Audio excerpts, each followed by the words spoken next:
Welcome to Global Tax Talks Tax in 60 Seconds. I'm Will Morris, and here are some things to watch out for in the coming week.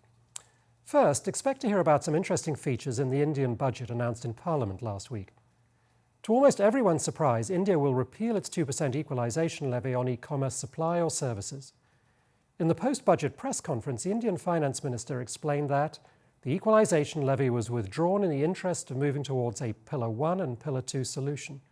Now, there are a number of interesting things here. Does that mean India is now going to move forward on both P1, including Amount B, as well as P2? Well, not necessarily.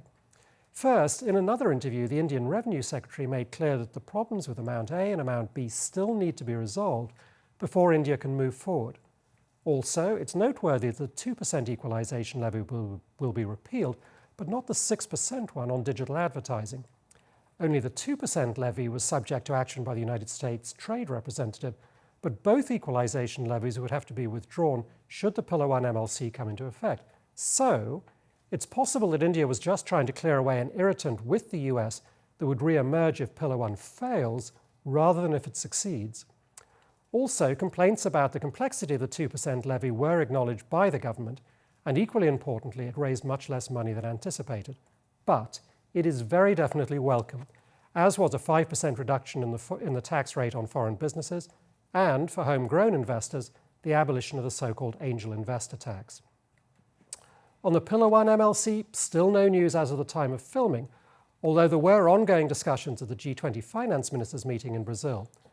A leaked draft of the proposed final communiqué contains the usual exhortatory language.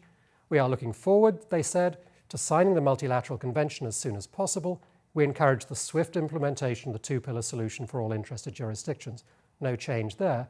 So whether that indicates the imminent release of the MLC and whether it will be fully agreed or instead an OECD draft remains unclear. Finally, the UN has also been active, publishing a revised draft terms of reference for the UN Tax Convention. It's almost completely unchanged from the last version released publicly and will form the basis of discussions and negotiations during the group's New York meeting from July 29th to August 16th. I'll be talking more about that next week.